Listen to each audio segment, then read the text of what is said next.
This is Papa Smurf. You're listening to Our Lifestyle, the podcast, with ODB and the Mayor.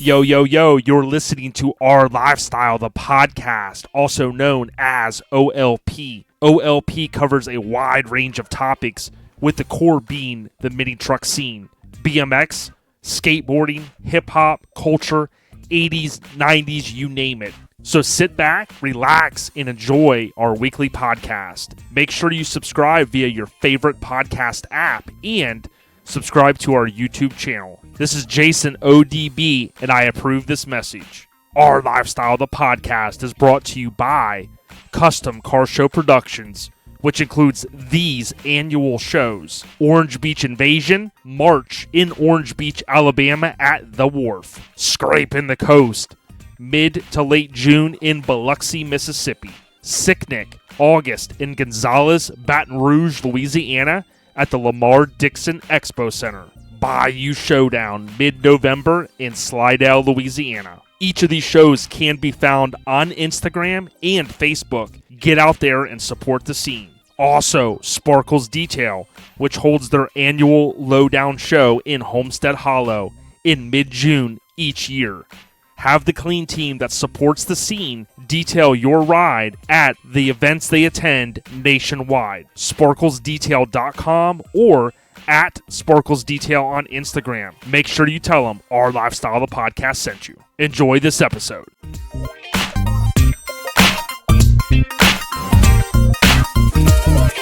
Yo, it's Our Lifestyle, the podcast, episode 131, coming at you guys, and we've got Miggity Mike the Mayor. He's in the house. What's going down, my friend?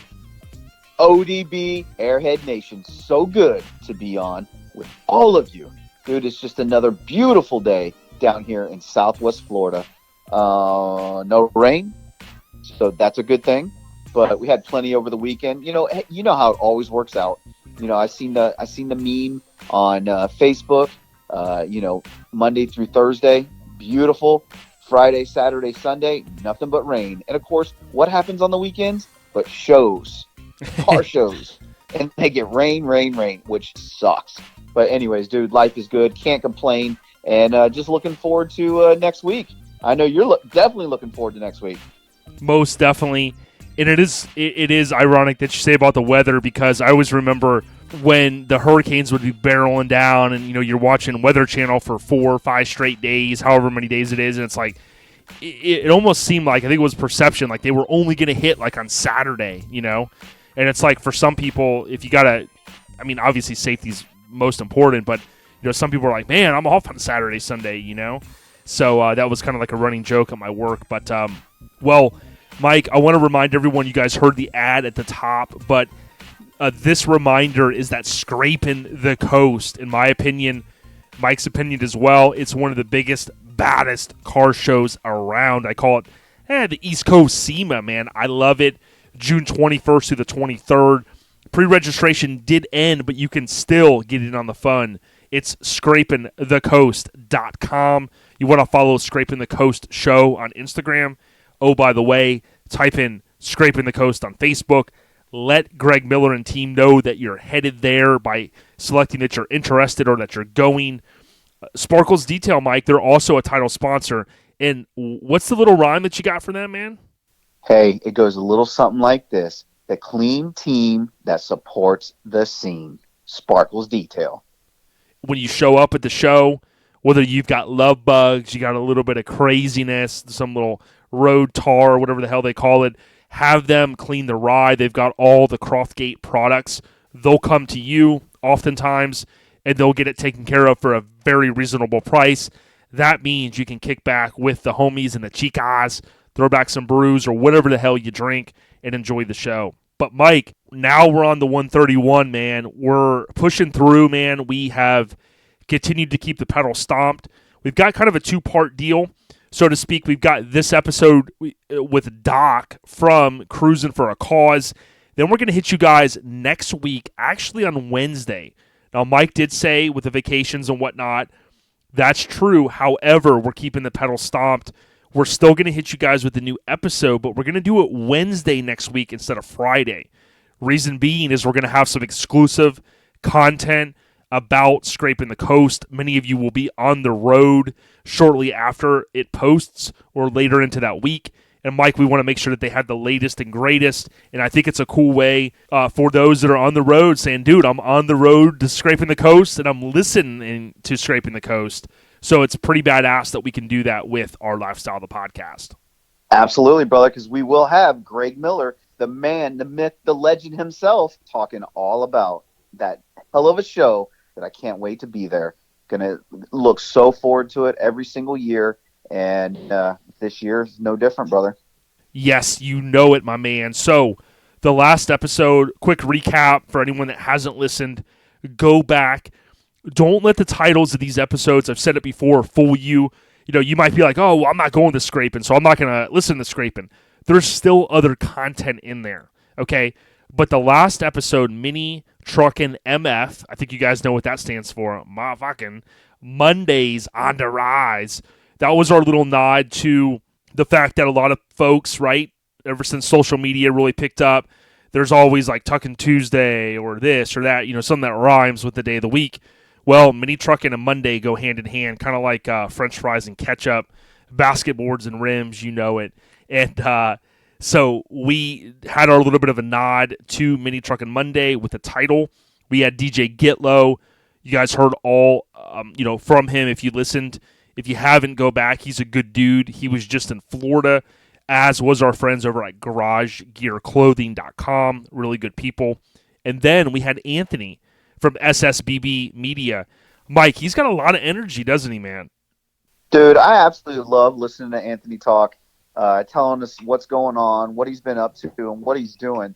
Because, dude, not only energy, but the passion. The man loves taking pictures. He loves going to car shows, bike shows. I didn't realize how much he loved bikes, but the man is definitely passionate about it. And love having him on the podcast and listening to it. And it makes my day that much better. That's for damn sure. It definitely does, dude. He's hardcore, and it's pretty cool because, you know, he and I, we kind of like the same music, and we have we have that vibe where we could talk about some stuff, and it could be not even really much planned, and we get down. So, good dude. Follow SSBB_media on Instagram, and I forget if there's an underscore, but on Facebook, if you just type in SSBB Media, you'll see the thumbs up logo that he has. So cool stuff. Now, Mike, general updates. This is brought to you guys by HammerDWeekendWear. I know you hear some of the ads and you go, yeah, we know. If you don't know, now you know. It's HammerD weekendwear.com. The homie Riggedy Ron Perkins just moved back to the West Coast. He's throwing them dubs up, and he's feeling good, so to speak. He's out there representing, and you want to go to HammerDWeekendWear.com, order some of the shirts.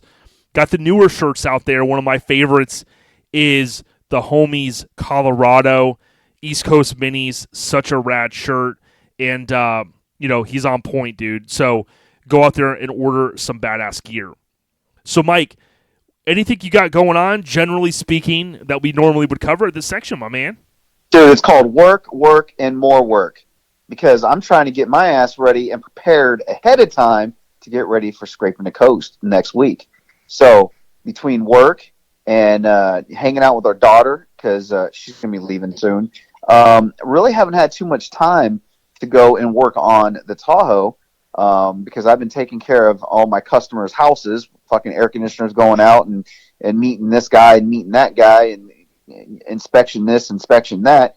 So I've been extremely busy with that. So I haven't really had time for the Tahoe, but I'm telling you, my little girl's going to be leaving us here soon to go off to college. So we will be getting back on that damn Tahoe here real soon. Glad to hear that. I thought about something recently. You talked about not having air condition. Dude, you got to go to the higher ups there and say, man, I need some Freon poisoning, man. Because I tell you what, I respect, like when I'm driving down the road and I got to stop, like the other day they were trimming trees and you got folks out there cutting trees. You got the roofers. My buddy runs a roofing company. You got people out there working on the roads on that hot ass asphalt or concrete if it's interstate. Dude, You got to go out there, man. Somehow you got to sign up. You got to get a petition going to get you freaking air conditioned, man, in the little rig, dude. Hey, dude, it's all good. I'm a fat mother effer anyway, so it just burns a couple extra calories. So no biggie. It's all good, man. I ain't gonna worry about no AC because I already got people that talk smack about the mailman already anyway. So I'm not gonna go on that rant. You know what I'm saying? Yeah, you need to get one of those things. I think the race car drivers, my dad used to say, like the NASCAR guys that wear like the deal where they can put the cold water in it, and you wear that around you, bro. Almost like a bulletproof vest, dude. Well, I don't have one of those, but I do have one of the I forgot what they're called, but it's one of those towels that you wear around your neck that keeps you cool, cools you down. And I do have what it's not even a towel, but it's yeah. I talk about those. You got to have one of those at Scrapin the Coast too. Like you can kind of wring it out. Oh, you did talk about that, absolutely. Yeah. You know what's So the I best, do have dude? one. You wear a snapback hat and you put that thing over your head where it's like dangling across the front and the back. Then you put your snapback on the last notch, and then you sit that on top of your head like Elmer Fudd, bro. Well, I tell you what, you bring up Scrapin the Coast, and I think what I'm going to do is I'm going to follow around Damian Davis at Scrapin the Coast and get a few pointers from Damian Davis because that dude is an absolute beast behind the camera, and so I'm going to follow that guy around and see what I can learn off of that guy. Yeah, definitely, and bring a hat for him, man. Get that guy a hat, dude. He needs a good OLP hat, Mike. You know what I mean? We'll charge that one to the game. Hey, it's already in the works. Don't worry. Because, as a matter of fact, talking about Damian Davis, him and his badass freaking Nissan Frontier, I do believe our boys, he's got a nice little name to it. Do you remember the name of that truck there, Jay? Something about, man, I don't know. It's almost too easy to remember the name, but I think it's called Almost Easy. It's called Almost Easy, brother. And he's going to have a nice little display skate deck in front of his truck because I do believe he got the OLP pick back at Orange Beach Invasion. So, but we will have a booth set up inside at Scrapin the Coast, and our boy will be set up there at the OLP booth. So definitely looking forward to hanging out with Damian Davis all weekend long. It's going to be kick-ass. The other thing I was going to point out is, dude, he was out there. He took some cool photos from the lowdown, and I know each year it's a little tough for me to make it to that show. I know with everything going on and other shows, but I'm going to try to make a personal commitment to make it there next year, depending on what I got going on. It seemed like a great time, a great backdrop, as you've always said, Mike, and he did a good job. The other thing I wanted to drop on you that I don't think you even know this right now, and you talking about in the booth at Scrapin. Well, you guys know the following weekend I'm going to be making it to East Tennessee Showdown. Cannot wait. But Mike, I got 2 iconic trucks lined up for the booth, man. You ready for it? Oh, give it to me, baby. Let's hear it. Well, there's one with a little bit of a name that goes The Look That Kills. You might have seen or heard about it. Josh Ellis is going to be there repping. OLP plaque in the back. And, he's a good friend of ours, as the Mafia would say, right? And we also have a guy named, I don't know, the guy named John Moore. He has I swear I saw it on a cover of a magazine recently on the back cover. No, stop right there, Jay. Uh-oh. He's not on the cover, Jay. I said the back. Cover. I said the back. No, I don't think you said the back cover. Because you know what? I'm almost starting to wonder, is it better to have the back cover or the front cover of All Time Low magazine? Well, I'll tell you what, he's stoked, and it makes me wonder, man. He's out there really representing the scene, and he told me he's going to East Tennessee Showdown. He said, yo, I heard it on OLP. I kind of was on the fence, and he goes, dude, I'm putting the pedal to the floor. He's bringing it down, and we're going to have him, dude, on the other side of the booth, man. So 2 iconic minis come by, slap hands. We're going to definitely be having a good time up there, man. So it's great that we can really divide and conquer, brother, because there's so many good people out there. I know Justin Wyatt, we're going to have a little bit of audio from him on the next episode. So looking forward to it, brother. We got 2 weeks, man. We're going to keep the Instagram popping off, Facebook as well. You know it, Mike and ODB. We're going to be slanging them photos and videos, aren't we, man? Dude, you know it. Hey, I got a little fun fact for you that I seen earlier on the good old Bookface. You know, it was 21 years ago, Lo Migo graced the cover of Mini Truckin' Magazine. And now, 21 years later, Low Migo is on the back cover of All Time Low magazine. That is a good point because that one always stands out to me. I think it was July 98. So yeah. Yep. Because it would have basically arrived a month early and boom, it's the same time frame. I love it, dude. Hey, Jay, it was on Facebook, so it's got to be true. Well, no, I thought it was Bookface, man. Bookface, okay. Facebook, you know what I'm talking about. Yes, sir. All right, so next up, we've got the podcast updates brought to you by the great, and when I say the great folks over at the West Coast Influence, Radar is still holding it down. It's minitruckfilm.com. Man, they post some badass shit, and I even had to reshare one of the Mazdas that they posted earlier in the week. Click the link in their bio, go to minitruckfilm.com, order a shirt. If you don't have the DVD or Blu-ray, do not sleep on it. Get it, add it to your collection. It's classic. But Mike, the first podcast update was the Down with OLP shirts were a hit. We submitted that order over to our friends at Graphic Disorder. So we're in line now for the printing. So it can take up to a couple weeks for those that haven't heard. Graphic Disorder is very busy, and we did a good job putting in the description, letting everyone know when the orders were going to end. It takes a couple weeks to receive them. I think we even put up to 3 weeks, and then we'll ship those out. So for those that did the pre-order, you'll get the free sticker. So thank you. Really, really stoked about that, Mike. Dude, I can't wait. I got to give props to Jay. He's the one that came up with this concept. And yes, people were like, oh, MTV. That's exactly what it was from, guys. And Jay came up with the concept, sent it over to Graphic Disorder, and Graphic Disorder absolutely knocked it out of the park once again.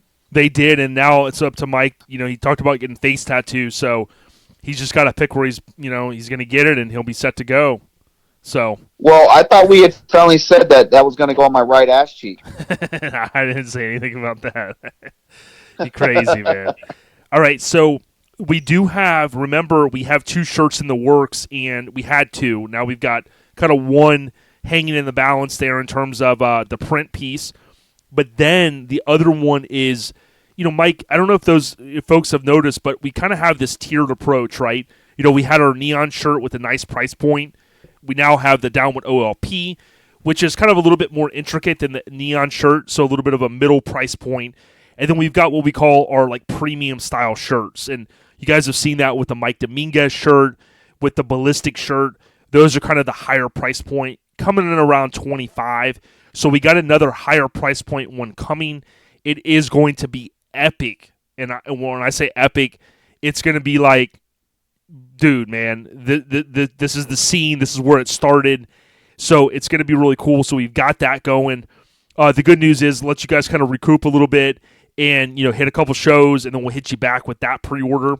And it's a good feeling, Mike. And I think you and I talked about, we're going to keep it going, right? We're going to constantly keep, almost like we got to get with Brandon and say, dude, we're going to just send you a retainer, bro. We've always got 2 shirts in the works, man. He's looking at his timeline, right? And he's going, okay, these guys, okay, OLP again. Wait, dude, how many shirts do they have in the works? But we got to keep the merch going because it really is what helps fund a lot of things. And we're going to continue to buy new equipment, and we appreciate that. So the more that we can do to bring some awesome product out there, Mike, I think it's a win-win. Absolutely, brother. And I tell you what, the Airhead Nation is loving it, and we're loving the fact that you guys are digging it. Because I can't take no credit for it, guys. Jay is the guy that's behind all this. I'm just the guy that says, Jay, that's pretty fucking badass. And I just keep pushing it. When he pushes it out, puts it out there, I keep pushing it on the book face, pushing it on the Insta, and you guys keep buying it. So as long as you guys keep buying it, we're going to keep putting it out there. 1,000%. And the last thing that just came to mind, we do have those hats that are coming. We hinted at those recently. The hats are going to be different. They're going to be mini truck style, no doubt, but it's going to be a little different than all the run-of-the-mill type hats that you see. And that's no slight against the other, even the hats that we've had, right? We had a flat bill hat, which we will have, but we're going to add a little bit of color to it, man. That whole kind of streetwear we're going to bring that to you guys, and that's what we introduced with this Down with OLP shirt. So I would tell people out there, if you are a show promoter or you're someone that is looking to start your brand, there's no doubt, save the time, go straight to Graphic Disorder, okay? Because the artist that he has that does a lot of this work that you see time and time again, you give him some ideas on what you want, they will run with it, and you're hard-pressed to find anyone else that's more professional for what they do in terms of the timelines they give and the product that they put out. So thank you to those guys for the t-shirt aspect. They've done some sticker work for us as well, and we'll continue to keep that in-house with Brant and team because they're fantastic. Mike, next we got the scene updates. This is always my favorite section, although I don't have as many because we did drop an episode on Monday, but fear not, it is brought to you by Sparkles Detail and Custom Car Show Productions, including Orange Beach Invasion, Scrapin the Most, SikNic, and Bayou Showdown. Make sure you follow our good friends and what we call family on Instagram and Facebook. Now, Mike, we basically work closely with All Time Low magazine. I know the interview isn't going to make it for the next episode or the next issue, but we will have it in the following. And basically, I kind of worked out with Rich that we're going to kind of do the similar thing that we talked about with Graphic Disorder with getting the shirts in line. Well, we're going to do that with the interviews, right? For the written interviews. So I would ask, and I'll start a thread, let me know a couple of names that you guys would like to see in a written interview. I have a few names in mind, but after Carrie's goes out in the next issue, then I would like to kind of kick back up and basically have it where, all of those are pre-submitted is in a far in advance. That way, those guys do so much work, right, with the magazine. Want to make sure that those get into them on time. But with that being said, how stoked are you for this new S-Series takeover, man? S-Series takeover, dude. They got some of the baddest S-Series trucks in the nation in this next issue, and I cannot be more stoked.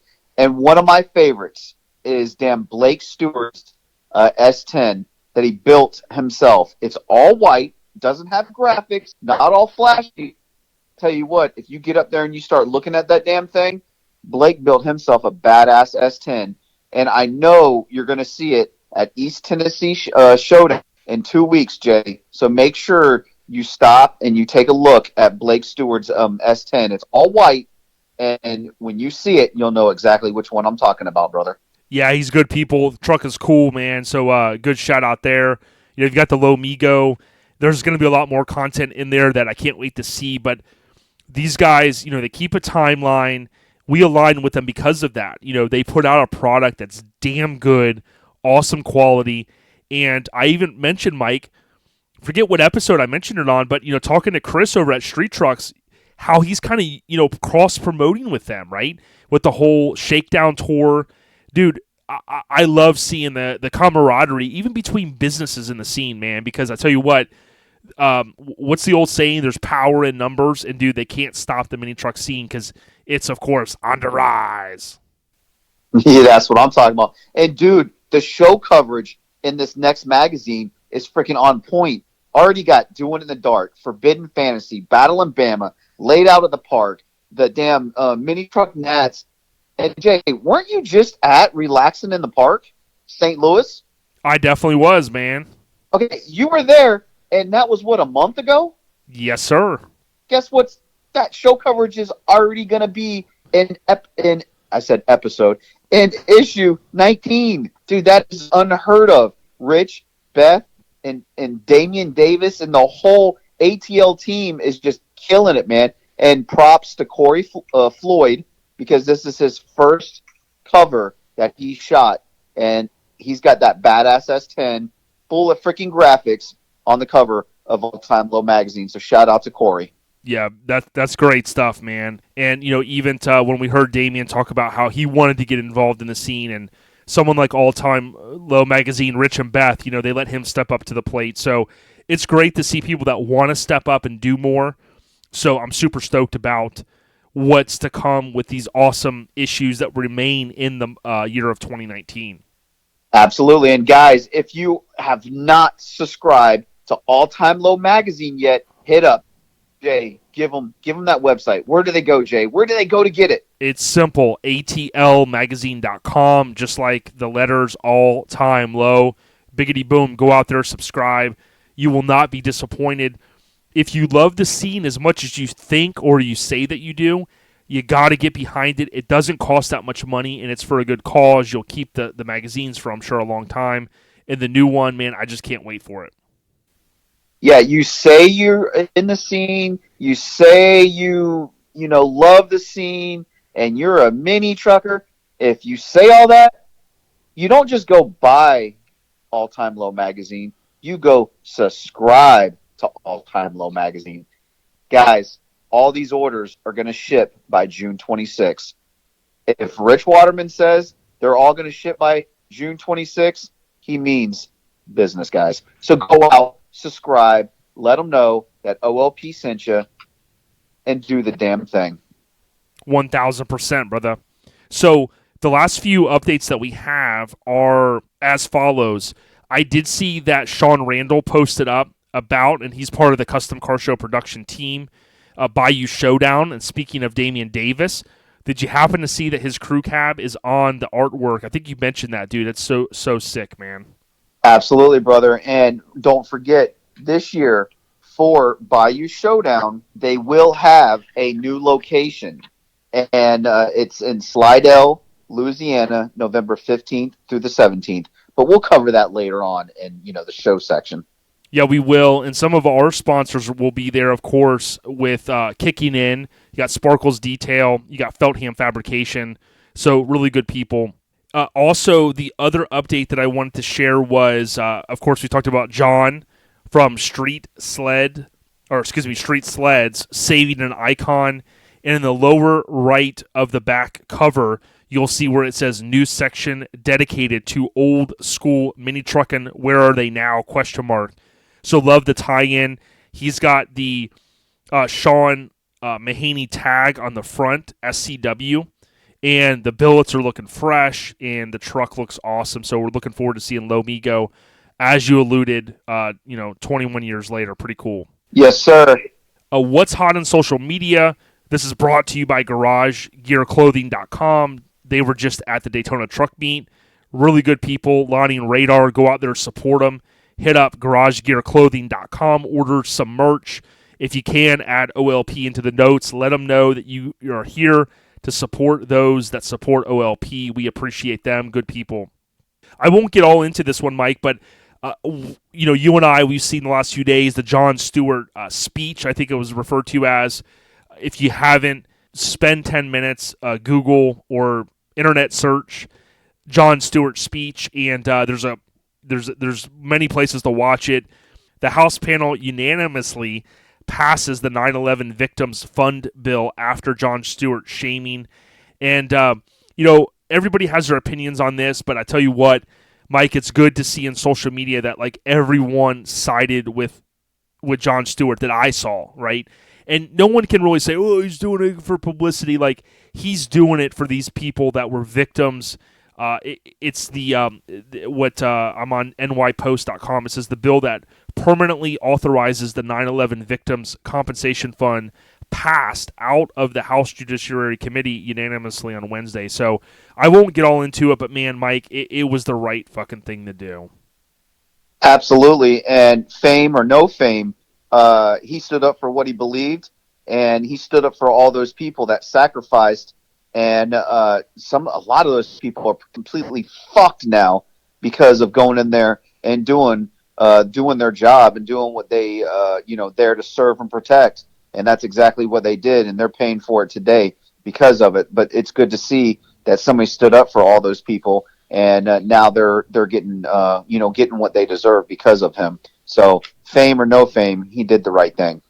Yeah, and I usually don't speak out on comment or things like this, but I'll tell you this, like, straight up, unless I'm not even going to say unless they had a good excuse, fuck the members that were not present. I'm going to quote this from nypost.com. 10 members of the subcommittee were not present during Stewart's rant. And I say, fuck them. Because those people, they don't want to show up. I don't care what you got going on. The people that went down there in that tragic, in our country's history, dude, they went down there. The right thing happened. Don't get me wrong. But, man, he got those son of a bitches good. And I hate to say that, but, you know, they should have been there. With that being said, we got the show schedule brought to you by All Time Low Magazine. So, Mike, why don't you hit them with a few of the shows, and I'll kind of chime in as well, brother. Hey, dude, nobody should be missing the 17th annual Scrapin the Coast, June 21st through the 23rd. And, if you guys haven't heard, OLP will have a booth inside. Damian Davis with his badass Nissan Frontier, Almost Easy, will be in our booth. And guys, this year, a little something different, because they got three badass shirt designs to choose from. And this year, they're moving the shirt sales inside to the main lobby. So guys, you don't have to go worry about finding them out in the heat, because Greg has finally moved those lovely ladies right inside the lobby, and you can go pick up all your show shirts starting on Friday of the show. As soon as it opens up on Friday, those show shirts will be for sale. They're going to be gone. Do not wait. Do not hesitate. As soon as you get there, guys, get your show shirts, because those things will be long gone if you wait. And Jay, hit us with a few more things, because I know for sure I've come up a couple times where I waited and they were gone. I missed you guys know I love Lincoln's, dude. And I missed out. He had the 65 on the rise. He had that shirt, and even ODB, I missed out, and I was slacking there. But Scrapin the Coast, you guys know, follow them on the on the book face, as Mike would say, and then on Instagram. What I often do as well, Mike does the same, is if we see something, we save it. So, on Facebook, you can always click on the triple dots, I think it is, on the post, and you can save it. Greg Miller, he's going to be on the next episode to talk more about this. But, Mike mentioned that the event shirts had moved inside the main lobby. There's multiple shirts, so we're stoked about that. The artwork is epic. Fuel Market always comes through. And the flow of the show is what you'll see through the Coliseum, the map that he posted. So Greg will talk a little bit about that. But again, when you have a show promoter that's always innovating and thinking of new things and improving that, what I call showgoer experience, to make it even better, that's a show that I want to go to, and that's a show that I want to get behind. So big ups to Scrapin the Coast, man. Absolutely, guys. And don't forget, I've seen a lot of people asking, you will be able to buy the show shirts on Friday, okay? The gates are going to open up at 8 a.m. on Friday. Drive-through judging at the Coliseum. Vendor setup is going to be on Friday, starting at 10 a.m. And registration drive-through judging ends at 5 p.m. And one of the important parts, guys, don't forget, Cruisin For A Cause pre-party at Orangutans is right down the road from the Coliseum, and it starts at 7 p.m. So make sure you're going to hear more about that on Friday from Doc. We had him on. Then the show is going to come back and open up on Saturday at 7 a.m. for registration, drive-through judging. They're at the Coliseum. 8 a.m., the gates are going to open to the public. DJ Gitlow, who we just had on last week, is going to start spinning at the main stage. The stereo competition is going to begin. That's at 8 a.m. 1 o'clock, the Burnout Contest for cash prizes at 1 o'clock. So you don't want to miss that. It was a badass last year. I'm assuming it's going to be just as cool this year.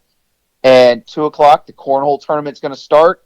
3:30 is going to start the whole Tilt Bed Evolution.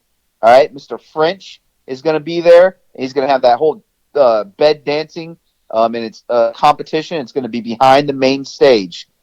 And then the show is going to end at 5 p.m., okay? Then at 6 p.m., DJ Gitlow is going to be spinning through the night on the main stage.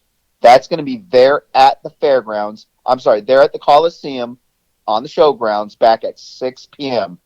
And then at 6 p.m. also the after party, which is going to be off at the dragway, is going to have an after party there at the drag strip.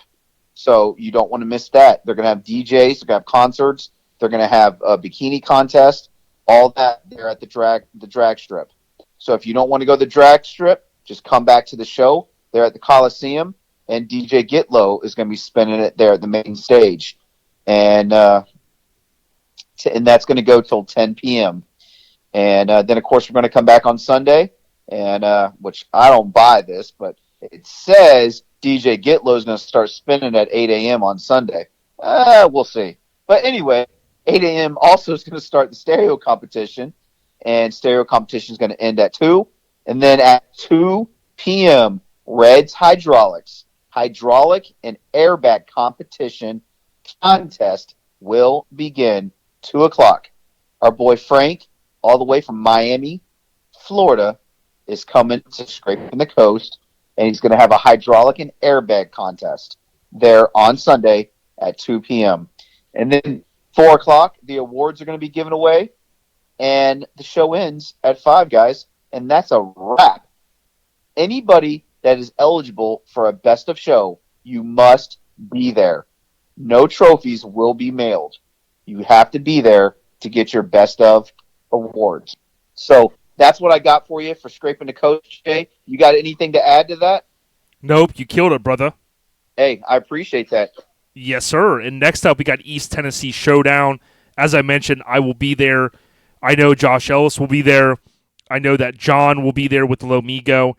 Here's what you need to do. Go on Instagram. Type in East TN for Tennessee, and you'll see that pop up. East Tennessee, or for TN, Showdown. Go out there. You're going to hear from the homie real soon. I'm going to hit up Justin, and we should be able to include that audio in the next episode, hopefully. We're looking forward to it. It's a unique, what I call like destination type show at the Distillery. Everyone that I talked to last year had a blast. I'm going to be doing some video work there as well, and we're super stoked. So that's June 29th. You will see there right in his bio. It's at the East Tennessee Distillery, Piney Flats, Tennessee, June 29th, and then the link there to the Facebook deal. Hey, Jay, you said, no, don't be sorry, brother, because you're going to East Tennessee Showdown, and I keep seeing moonshine slushies. Man. I had a little birdie tell me that you're going to have some moonshine with the labels from East Tennessee Showdown on there. Yes. Make sure you don't forget to bring that back for me, please. Well, don't try. I'm not going to be there. You can't bring the slushies back for me because that's what I really want. But please bring back that moonshine. Don't try to hem me up on trafficking alcohol across state lines now, you know. I mean, come on. I mean, I'm gonna drive across. Get the fuck on the ground. Fucking guns drawn.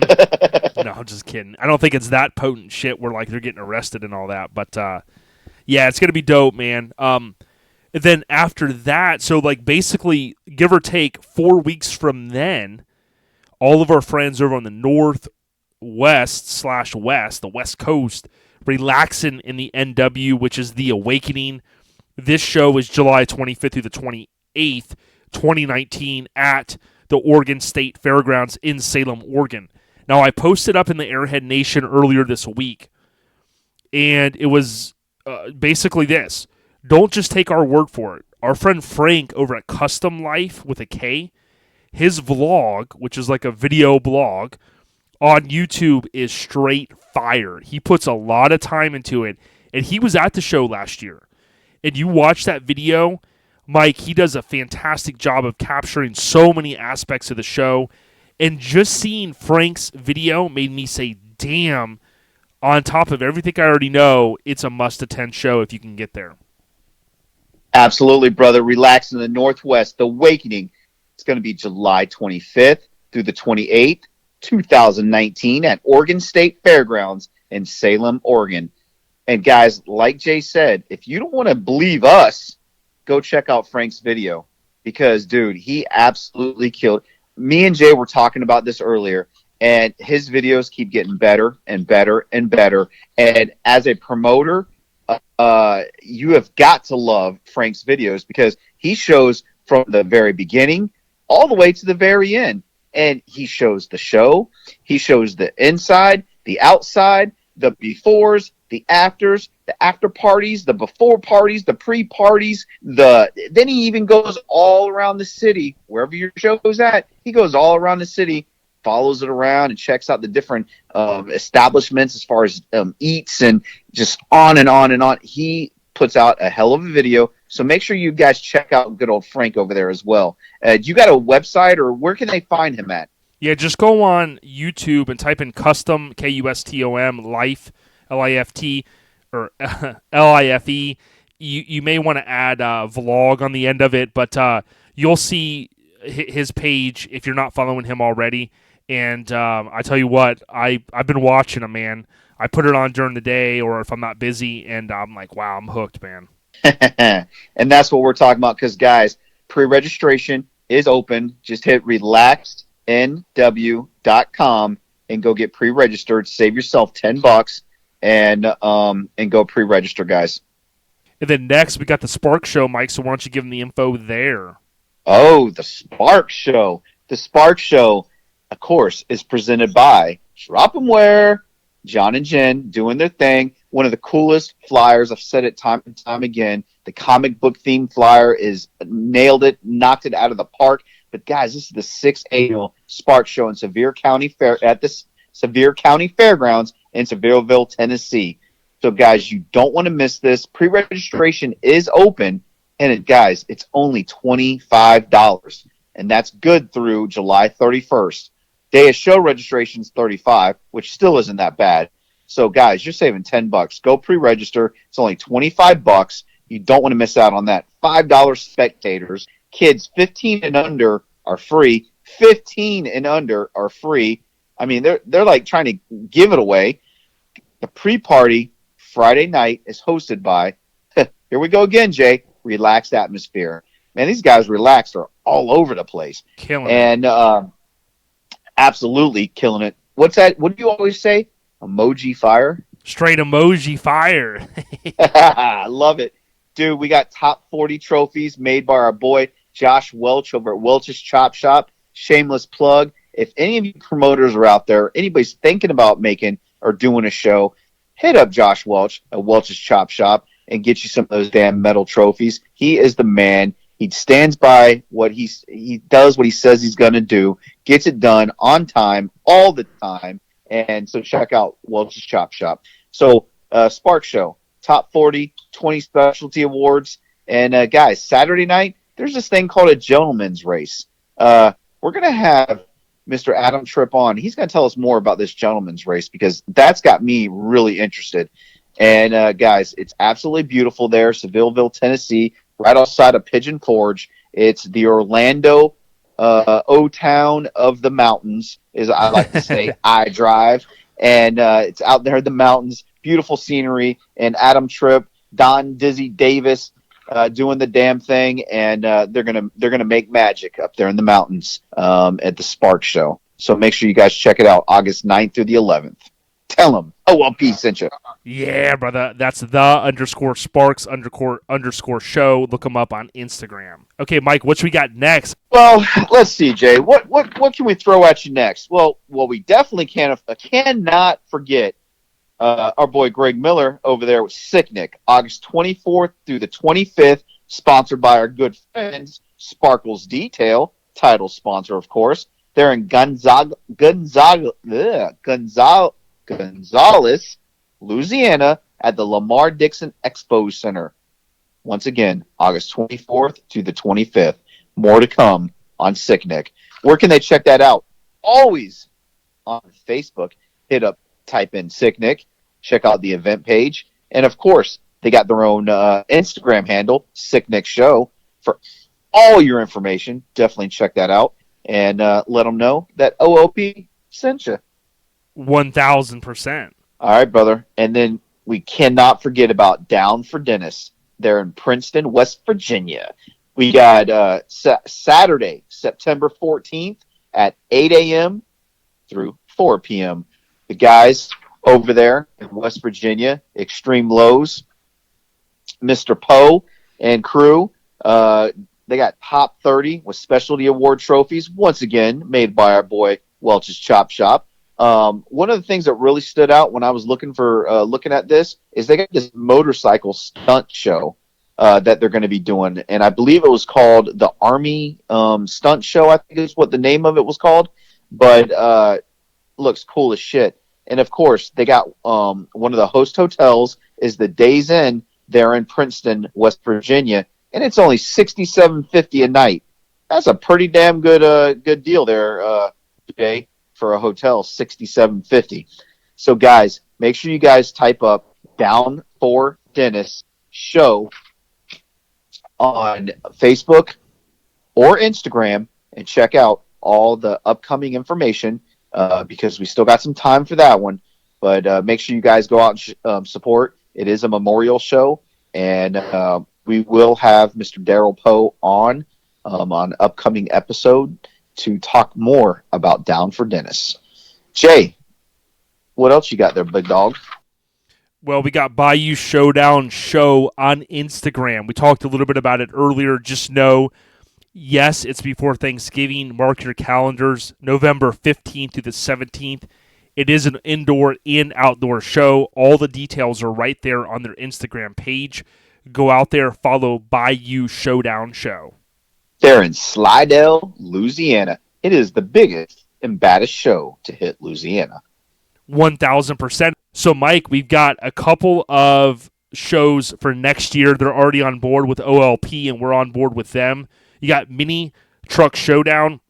You heard a little bit about this show earlier when we talked to Graham earlier in the year.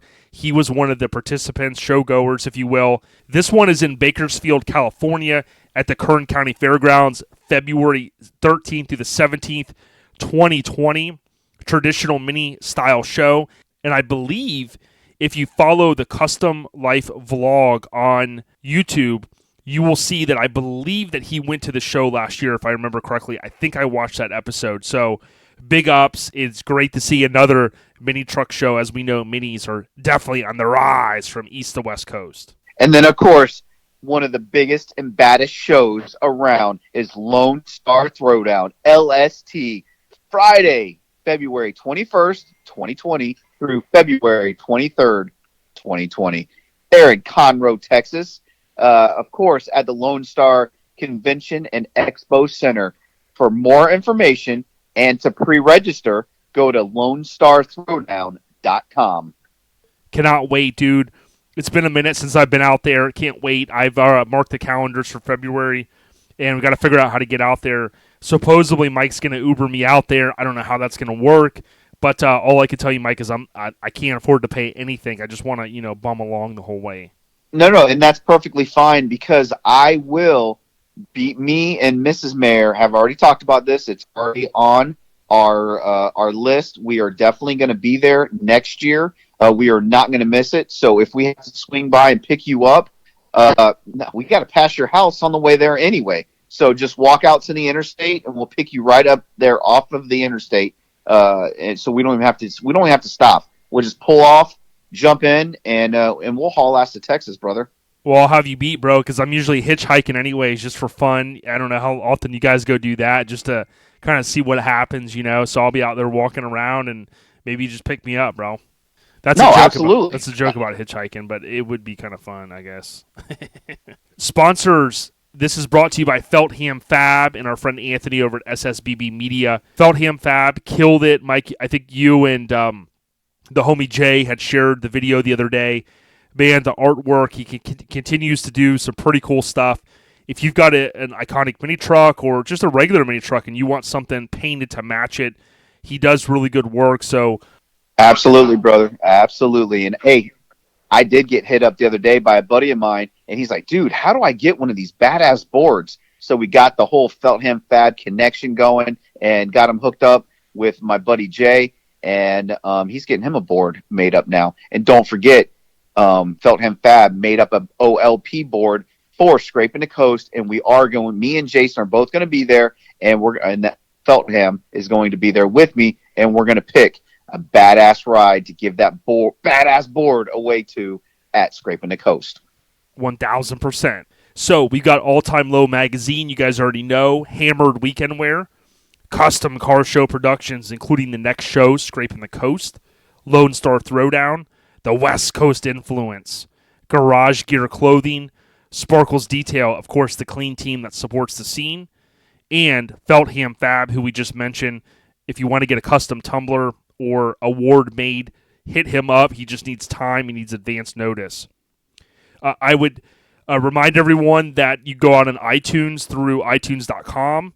You can download iTunes if you don't have it on your computer or through your iPad or iPhone. Click on Library within the Podcasts app. Scroll down a little bit. You'll see the 5-star. Hit it 5-star, hopefully. And then after you submit that, you can leave a review if you would like. If you stick with us a few minutes, I'll cover, don't have a lot of updates this go round, some industry, one quick sports update, a couple of music items, and kind of round it out. I do have one tech update, that's a Google update, and retro gaming. I didn't cover that one last week. So, Mike, that's all I think we got. We gave him a jam-packed hour. And then, oh, by the way, we've got Doc coming up as well. So it's going to be a good episode. Stick with us. Doc's got a great message. Absolutely, brother. And Airhead Nation, with that being said, cheer. Peace out, y'all. Late. Hey, it's ODB, and I'm out here on HammerDWeekendWear.com. I clicked under Shop, and I'm under Shirts, of course, or as he calls them, tees. There's 6 pages of awesome shirts, and they're all only $20 a piece. When you get towards the end or on page 6, you will see some as low as $12.50. So get out there, order some awesome gear. They've got some pretty cool ones still out there. Like if you want the smoking squares, sizes small black, medium black, 2X, large black, those are $22. But go out there, support the homie, and get you some new threads. All right, so I'm back and want to give you guys a few updates. Promise I'll keep this short. I know I said that, but we're going to make sure that we do. Next episode, we'll intro, kind of a shorter intro. We'll talk to Greg Miller a lot about Scrapin. You guys are going to want to hear this, whether you're able to make Scrapin or not, because he gives a lot of good insight into the thought process on really taking his show to the next level. And I say his show, it's Custom Car Show Productions. They do a fantastic job. So thanks for all the support from the Airhead Nation. We did get another 5-star review. There wasn't a rating necessarily left, which we're okay with. But that brings us up to, I think, 123 5-star ratings through iTunes, which includes the Apple Podcasts app. Now, Apple did announce, and I mentioned this recently, they are going to break podcasts into their own Mac computer software or application, I should say. So very anxious to see later this fall what that looks like. But for now, at least on the computer, you have to go through iTunes to leave the rating under the drop-down for podcasts. Or on the iPhone or potentially iPad, you go to the purple pre-installed podcasts app. You would go under your library, click on Our Lifestyle Podcast, and it's pretty simple. You have to scroll down just a little bit there, and once you do, you're able to see where the stars are at. Hopefully you'll tap a 5-star review, and then boom, you can leave a rating as well afterwards where you actually type out, leave your Instagram name. We'll give you a shout-out. We certainly appreciate all the support from the Airhead Nation. Okay, so one of the things my wife had sent me the other day was Ford recall. So if you listen to Lincoln Attic Podcast episode 9, I mentioned that my wife drives a 2017 Ford Explorer. The funny thing was that was the first Ford that we ever bought and really didn't grow up in a Ford family, but this car has worked out really well for us. We have had some, I'll call them hiccups with the car, but it's mostly recalls, things like that was proactive for us to bring it in. But now on Wednesday, June 12th, there was a story that Ford is recalling 1.2 million Explorers over the suspension issue. and it said the recalled SUVs are modeled 2011 through 2017. Ford said the cars frequently ride over rough terrain, or vehicles that ride over rough terrain may experience a fractured toe link on the rear suspension, which can affect steering and increase the risk of accident. So, it sucks when there's recalls, but I would prefer a recall that, gets you into the dealership and hopefully gets the issue resolved. I think they've had some issues with, actually a lot of the OEMs had a challenge a few years back with the airbags where I think it was one main airbag manufacturer, like that impacted a lot of the OEMs. And Maddie's car, my wife, it's been a few things here and there. It's kind of annoying, but she just hit 36,000 miles, so we're out of that original warranty. And then at this point, it would be an extended warranty, or it would be any of these recalls. So wanted to throw that out to the Airhead Nation. Now, MotorNumber1.com had an article that I read earlier this week. GM invests $150 million into Flint truck plant to build more HD pickups. Of course, the title photo or the main photo they have here is not my favorite. Newer Chevrolet HD front-end trucks. Yeah, will they grow on me when I see one laid out on the ground? Yeah, probably, but for some reason they haven't grown on me yet. The article does mention, quote, the company already added 1,000 people to the plant's workforce earlier this year. GM will invest $150 million into the Flint plant, as I mentioned, and they're going to increase the production of the new Chevrolet Silverado and GMC Sierra heavy-duty pickups. Now, I may not be a huge fan of the HD front ends on these new Chevys. My buddy Dar did buy a 2019 GMC pickup, Sierra, and it's fully loaded, and damn, dude, that thing it's crazy where trucks have gotten to the point where it almost feels like you're driving in a car. It doesn't even feel like a truck. Trucks, as Mike and I have talked about, if you've been a longtime listener, we talk a little bit about some of the newer sales and the OEMs and what's going on there with some of these stories. And we all know that these manufacturers are moving more to the crossovers and to the trucks because trucks are kind of the hot thing in America. So, interesting to see how this continues to go, but love to see that they're adding some jobs here. And, of course, anytime they're talking about HD trucks, that always kind of makes my ears perk up because I love the 2500s, 3500s, just something about those big workhorses. All right, sports. The Warriors did come back in that last game. Thursday night, there's obviously, I'm recording this before the Thursday night game, so we'll have to see. It's do or die. Either the Raptors win Thursday and it's over, or the Warriors force Game 7. What was interesting, I know you guys aren't big sports fans, most of you, but it was interesting to see the crowd kind of cheering when KD went down. Everybody knew that KD or Kevin Durant had been out a while.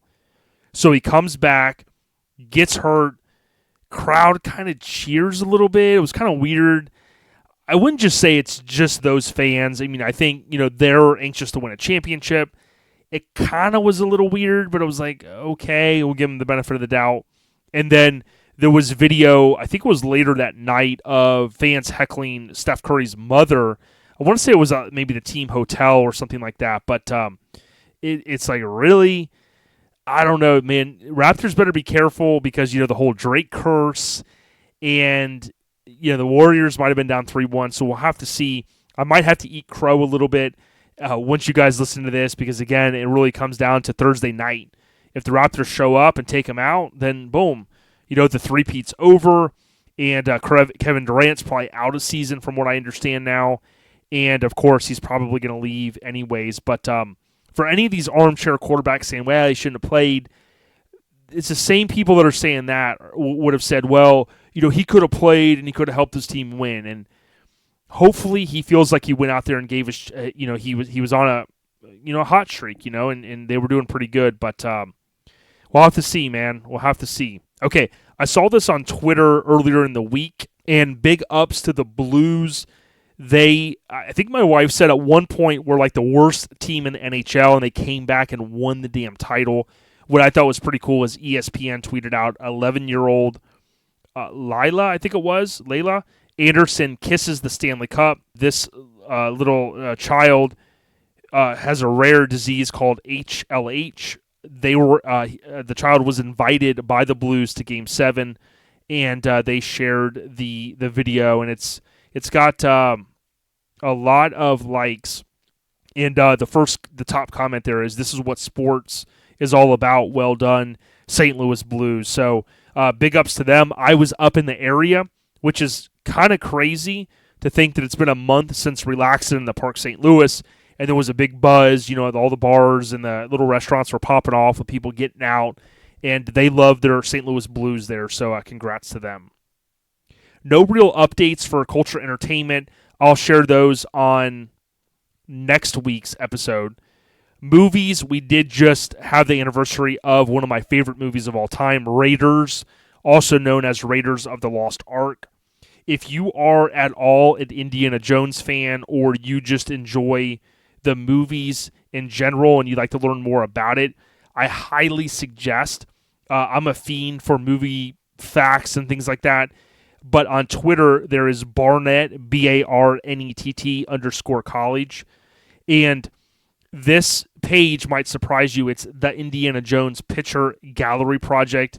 Dude, this guy behind this page knows more about Indiana Jones, the movies, than I probably know about everything else in my life combined. I mean, it's just crazy, the research and behind-the-scene photos, and just this guy has traveled to a lot of the locations from the older films and provides the GPS location for people that want to visit. I mean, it's just mind-blowing stuff. But again, Indiana Jones, Raiders of the Lost Ark, arguably one of the greatest movies of all time. All right, Bushwick Bill, I mentioned on the last episode, he apparently, it was announced that he had passed sometime earlier on Sunday. Fortunately, that wasn't true at the time. However, it was announced, I think, late on Sunday or early Monday that he did pass in the evening time on Sunday. So I think that his son ran his official Instagram page. Rest in peace, Bushwick Bill. Obviously a member of the Ghetto Boys from H-Town, a.k.a. Houston. All right, sneakernews.com, the website I like to frequent, and I follow them on Twitter. There was something that Nike earlier in the week, they were hinting at some lost package of 1985, and I was kind of like, where's this going? But Sneaker News reported earlier in the week, I think it was on Wednesday, Stranger Things and Nike head to Hawkins, Indiana, with a nostalgic collection of footwear and apparel. Now, if you are a Netflix subscriber, you know all well, and maybe even if you're not, you know all about the whole Stranger Things show. Really love it. If you love the 80s, you love the vibe, you're probably watching it. Season 1, Season 2 are out on Netflix. And then Season 3, if I remember correctly, debuts on July 4th. Nike will release a special capsule of footwear and apparel in 2 chapters. One represents the Hawkins High School colors and Tiger mascot, and a second reflects the midsummer holidays and the fireworks in the backdrop. 3 era-specific mainstays, the Cortez shoes, Blazer, and Tailwind, are featured in 2 distinct color themes. So that was quoted right there from sneakernews.com. Loved the Nike logo, kind of had the reddish feel of the Stranger Things, and looks pretty cool. So any fan of the 80s, that's got to get you stoked.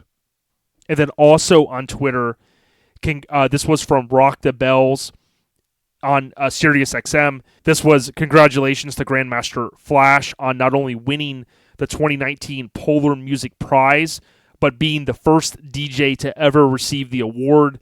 I accept this award in honor of every DJ, every rapper, every graffiti artist, every breakdancer. And it was at DJ Flash for Eva, and hashtag the culture. So very, very cool. Love hip-hop, and love that they salute the legends, as we do with our Lifestyle, the podcast, with the OGs. Okay, tech updates. This one's quick. Google seems to have announced the Pixel 4.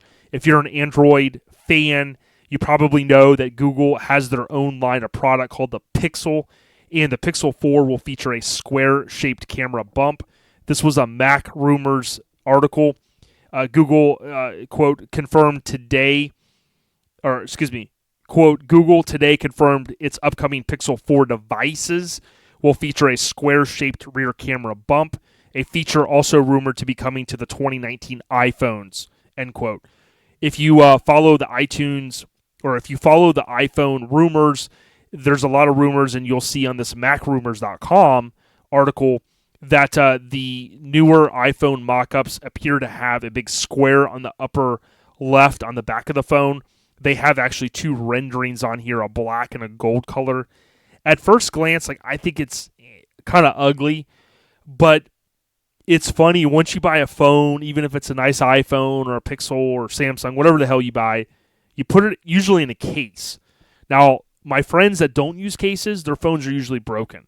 And I did break my phone recently, so I'll be totally honest. I dropped it, which is something I've only done a couple times.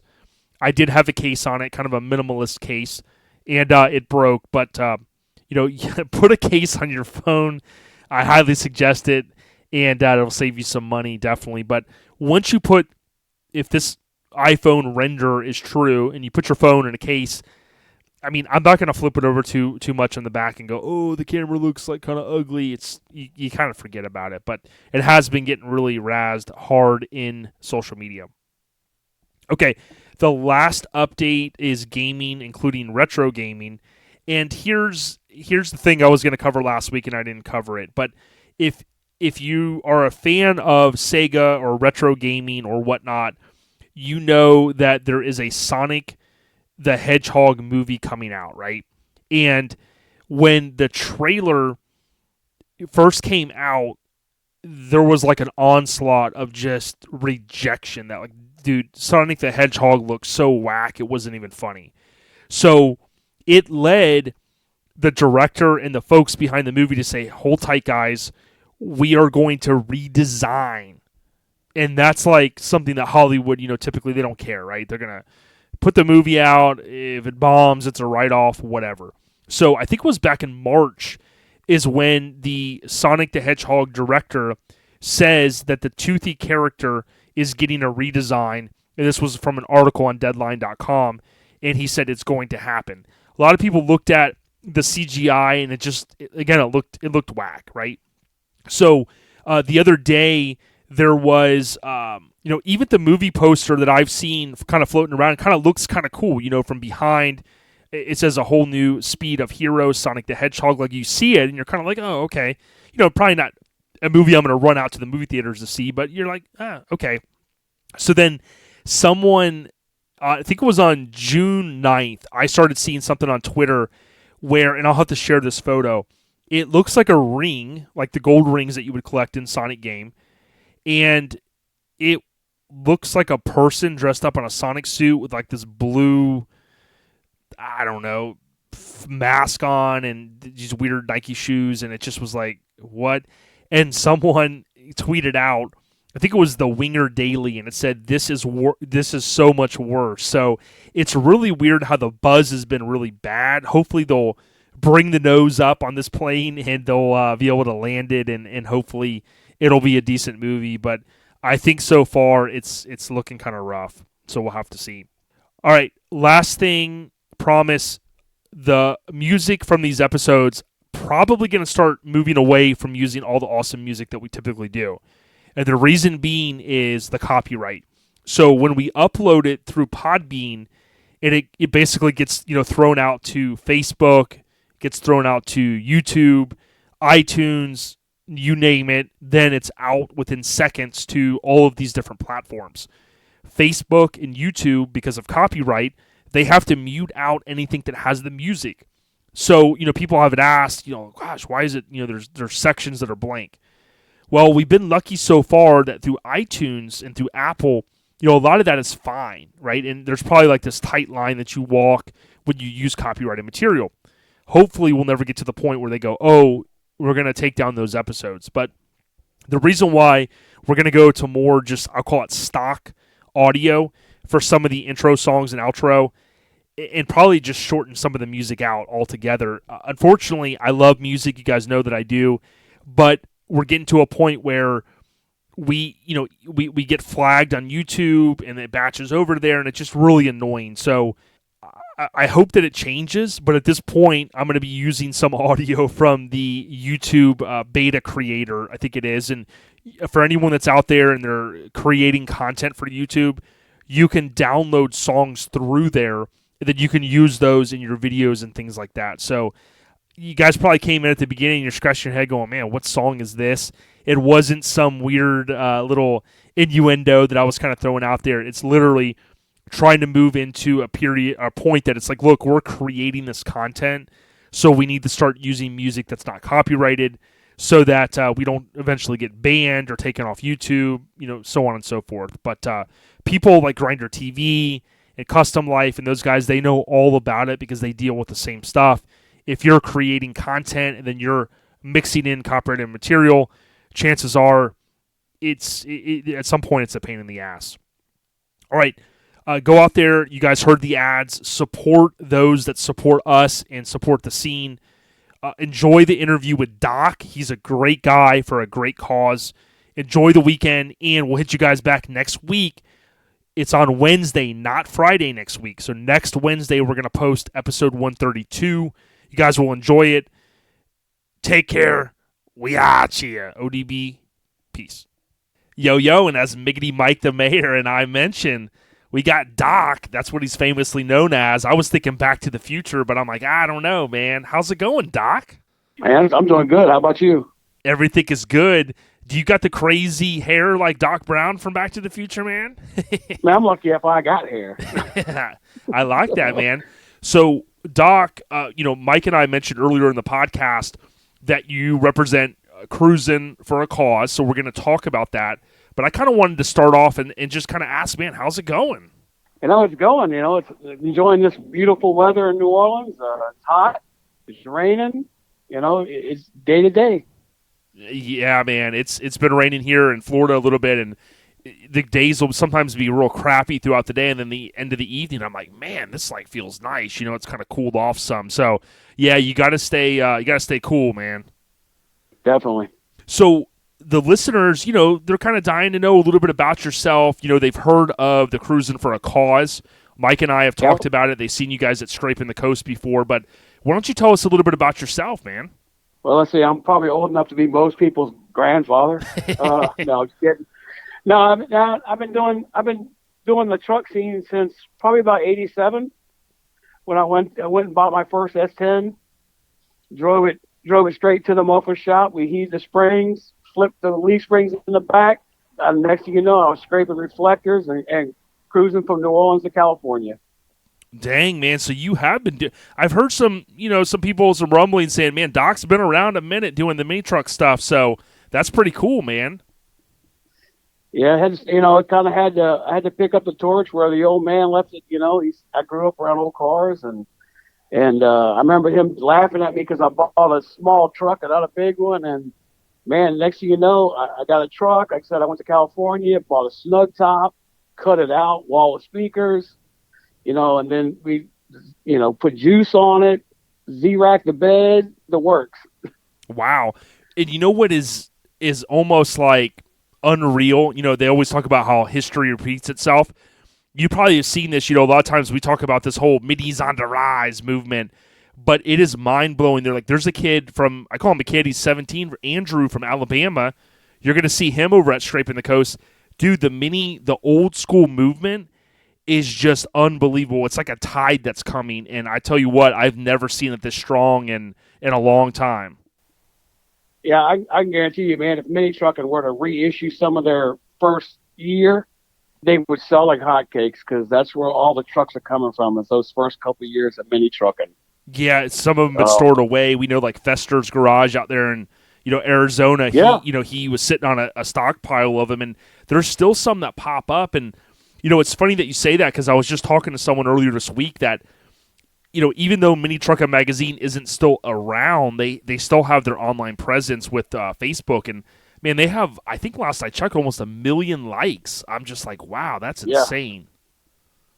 Yeah, Mini Truck is not going anywhere anytime soon. So, and it's nice to be able to see the younger generation picking up where where old guys like me just, we kind of left it for a few years, and then somebody must have got something from their dad or their uncle or even their mom, and then just say, you know what, that's cool, let me bring that back. And we don't know where it started back from, but whoever did it, man, I'm glad they did it. Most definitely. We had Jeremy French on recently talking about, he's going to be over at Scrapin and the whole tilt bed evolution. And when I go on Instagram and follow that tilt bed evolution hashtag or look up some of these old hashtags for just different parts and whatnot, it is mind-blowing. And even over in Japan, they're really killing it with emulating that style in terms of the paint, the stance, everything from the early 80s, late 80s to early 90s. It's very cool. Oh yeah, definitely is, and it's nice to see. So you talked a little bit about your pops there. So tell us a little bit about him, and like what were some of the things that you saw him doing at an early age that made you want to get involved and get your hands dirty. Well, I mean, my first memory of my old man was we lived in Hawaii, and him taking a '57 Chevy, putting flames on it, and going to the dirt track every Saturday. Nice. And even this race car was customized. So, and as I started getting a little bit older, he built a '67 Fastback, shipped it from Hawaii to LA, and we drove it to Florida. So, and then every weekend, I remember him going actually in Tampa to the Courtney Campbell and racing. Him and his buddy, his Gran Torino. And then it became, he had a ton of '57 Chevys, convertibles, hardtops. He had some with the fiberglass tilt front ends, always something custom. Mm-hmm. And one thing, and I don't see this as much, but he took time to teach me what it was to be a custom car builder. Now, granted, I'm not that great of a builder, but I've been around long enough to know, what works and what doesn't work. Mm-hmm. And I'll be the first to tell you, I can't weld. And that's something he didn't teach me, but he taught me this is what you need to do to make it cool, and make it yours. Don't copy everybody else. Do what you want to do. Because he had a Ford, for crying out loud. Who in the world wants a Ford? He did. So, definitely.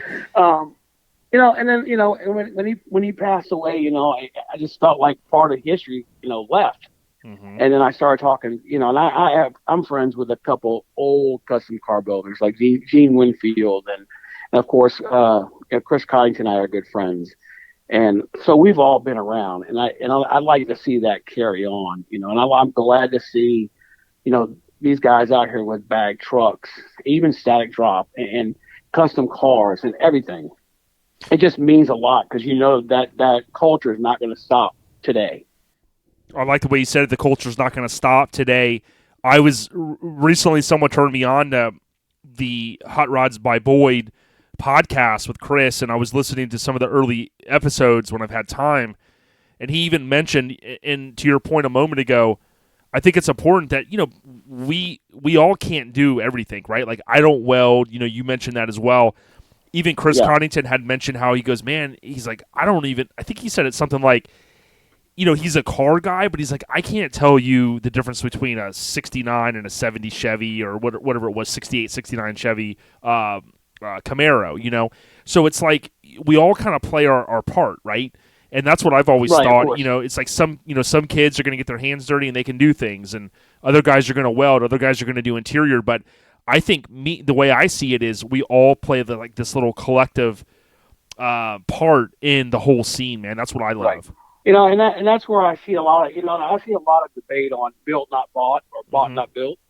You know what? And it doesn't matter how you obtain the vehicle, as long as you enjoy it while you have it. Whether you built it from scratch with your buddies, which I pray every day that that's what would happen. But you know what? Everybody has to pay for something. I pay to have my car painted, and then I'm putting slam on my car. I'm doing that myself. So there's things I can do, and then there's things I have to farm out. You know what? And if everybody could get on that same page, man, we would live in a wonderful custom world. We would.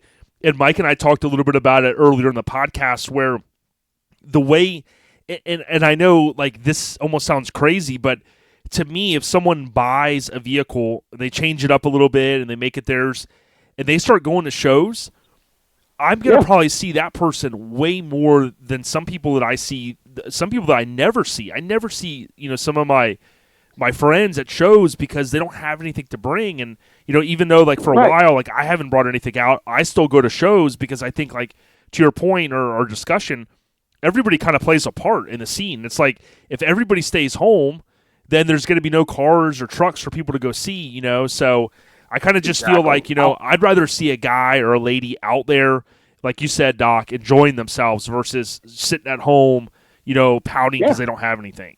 Well, yeah, we're one big family, man. And we all have a role in the family, and if it's to go out and support a show, like I haven't had my car hasn't been done in 4 years.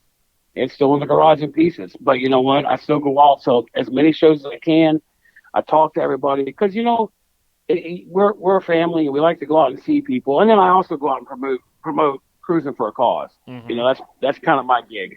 Me and Matt Lawson and I, that's our gig. So we're always out there pushing it.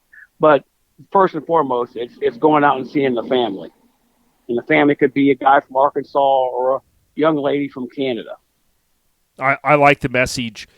And I think it's also important, like, we'll talk about Scraping the Coast, and we do all the time. And it's like, that's a great place for people to come together and enjoy whether the air condition or the outside, see an eclectic amount of vehicles there.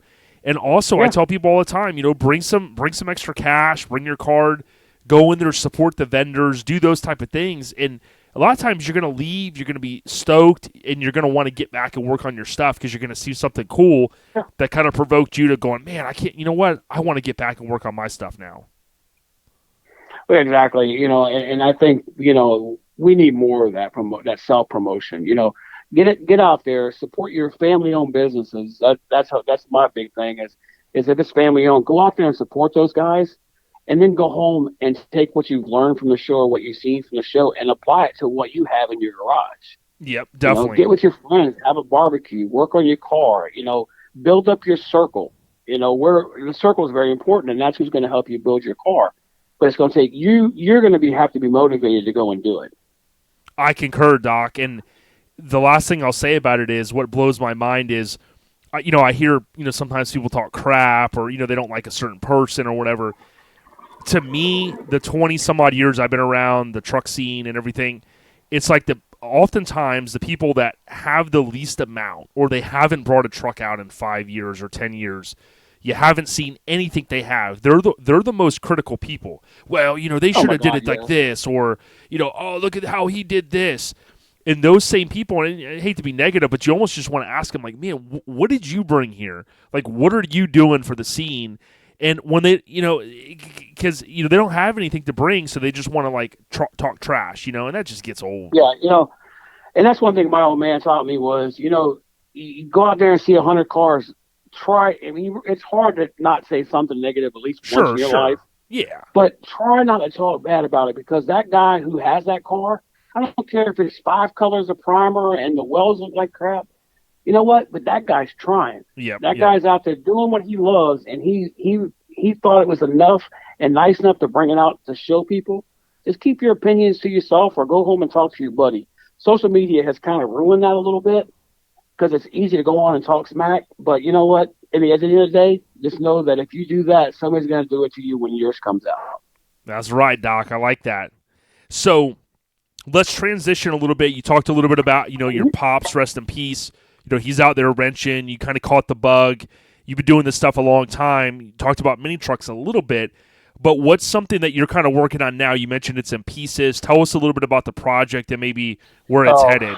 Well, a lot of people know about this project. It started off, I adopted 2 kids, and we were driving. And I said, I got rid of my 66 Cadillac, which they loved.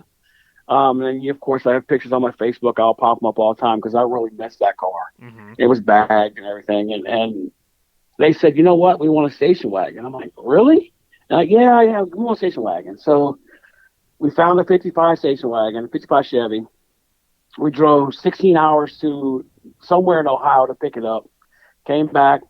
That was about 3.5 years ago.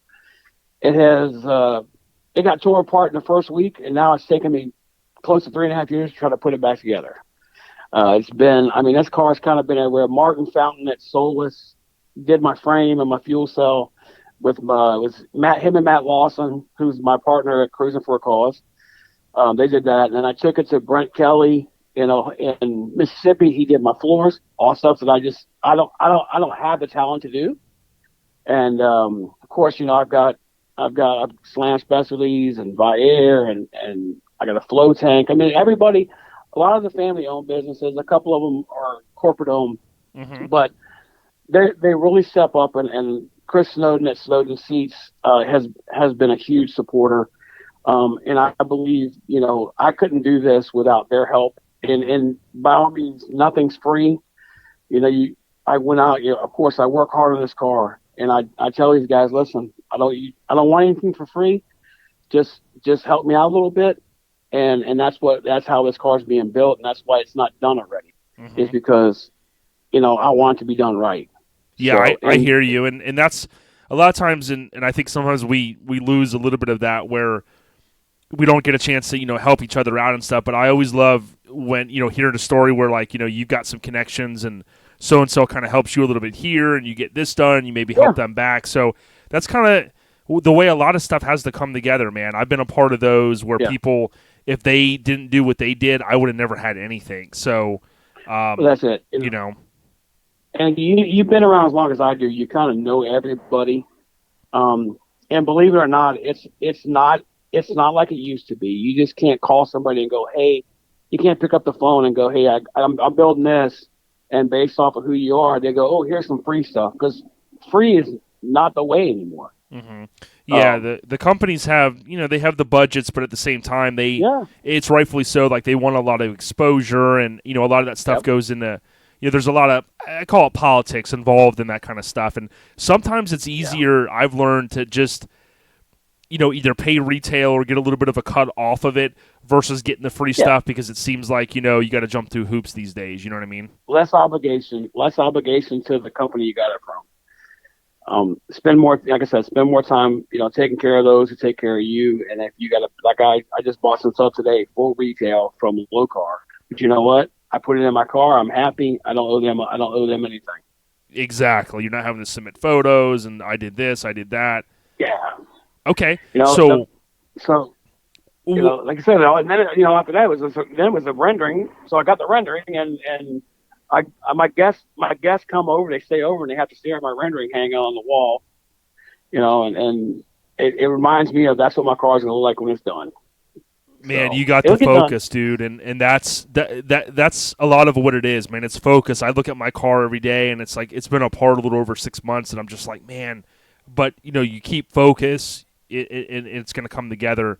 Now, when I go on Facebook and type in, and look you up, you basically, I click on photos, I click on albums, and then you have an album, and there are hot rods and bikes I've done, and that's where I get a chance to see.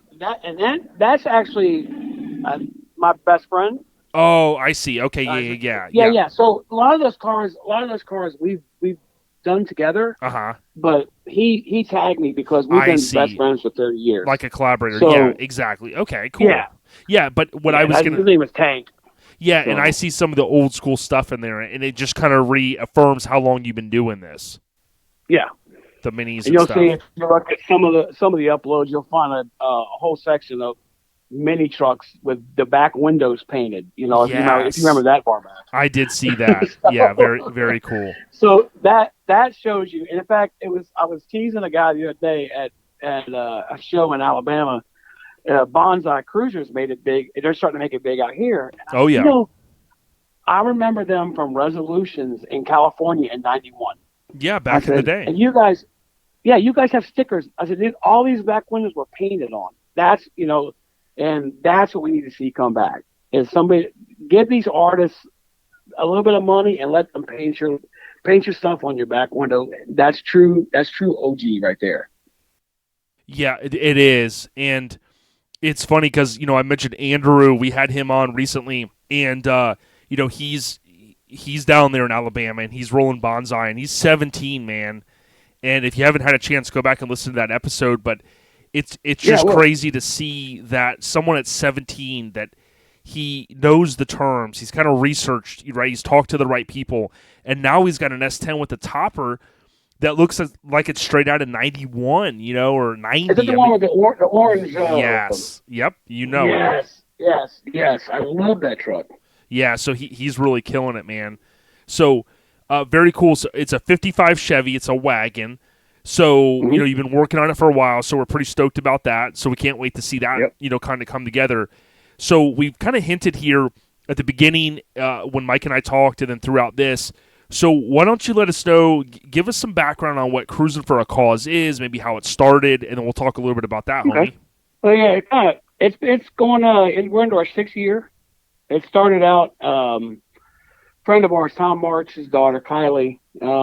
Everybody knows him. He had a C10 with a ladder rack on it. And his daughter had what's called Turner syndrome, and she needed to have some operation for her eyes. And that stuff's not cheap. And he slings potato chips for a living, and his wife was a nurse, and so surgeries like that cost a lot of money. Mm-hmm. So Greg Miller and Matt Lawson and got together and decided, need to raise Tom some money. So, and it kind of started there. And so Kylie was able to get her surgery. And if I'm wrong a little bit, I'm sure Tom will call me. But some of her surgery was to work on her eyes, and now she's able to see color. She's thriving because of that. I think it affected her depth perception. A bunch of stuff like that. And then it kind of blossomed into, we were helping families. I think 2 years ago, we did a young lady from Tampa. May she rest in peace. She passed away recently. We did last year, we did Laura Ray, who also had cancer. That one was kind of near and dear to my heart because, I just had a bout with cancer. So, what we do is on Friday nights at Scrapin the Most, we get a hold of a local establishment. Lately, and every year so far, it's been orangutans. It's a daiquiri place. He gives us the whole lot, the whole field, and we load it up with cars. People come in, they donate a few bucks. We put that away, and basically we just have fun. We do a top 10 and a family's choice, so the family can go out and pick a car they like. We just have a good time. I mean, of course, they serve daiquiris and all that. We don't promote drinking and driving, but it's at that kind of establishment. So we take it that those people will be responsible enough to get back. Definitely. Saturdays, we just kind of hang out. Matt and I will walk around. We talk to everybody. We let them know that on Sunday, right before the awards, and this is where our big money maker is, we have an auction. Right now, my wife's ready to kick me out of the house because when you walk in our room, the whole foyer is full of stuff for the auction. Viair sends us stuff. Slam sends us stuff. Ryan Alfred from Ryan Sheet Metal out in Texas. I don't know if you've seen the picture that Mike Alexander did a while back. It was just a bunch of minis. They printed off, I think, 50 of them. He had one. So he made this really killer frame for it, all bead rolled and riveted and everything. That'll be up for auction. Nice. Saints memorabilia because we're a huge Saints community up here, and one of my good friends is a coach, so he's able to get us up every year.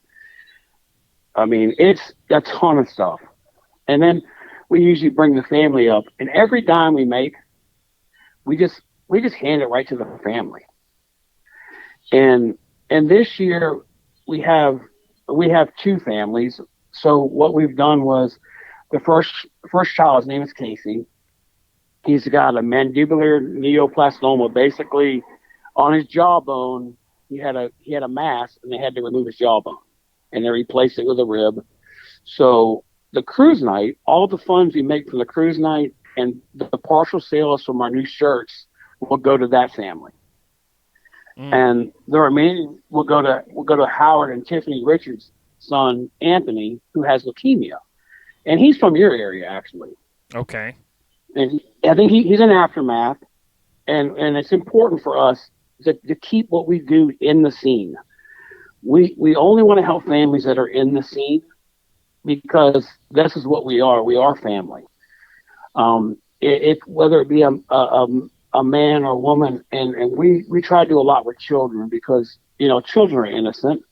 So we may raise 5,000, we may raise 25,000. It doesn't matter to us. We just walk up, we hand them the cash, and just let them pay whatever bills they need to pay with it. Wow. Or do whatever they need to do with it. That's commendable, man. Yeah, I mean, Matt and I, this is what we do. We do this every year, and for me, I'm usually a jerk 99% of the year. This is the 1% of the year that I get to be good. So nice, I like that. That's funny. So yeah, and a lot of guys will tell you, man, Doc's kind of they call me other words, but jerk will work in this case. But you know what? But when it comes down to it, man, we have to give back. And if we don't give back, then we break tradition. Because I watched my dad and his friends give back to their little community, and he would tell me that back in the 50s, his dad would do it.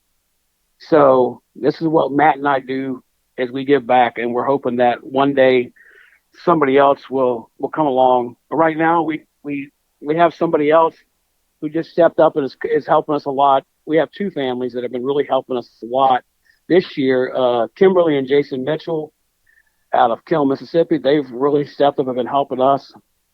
And Missy and Nick Jacoba out of New Orleans, they've been helping us a lot too. But honestly, we couldn't do any of this without Greg Miller. So, take Greg how you want, but man, he is 100% behind us. He takes good care of us.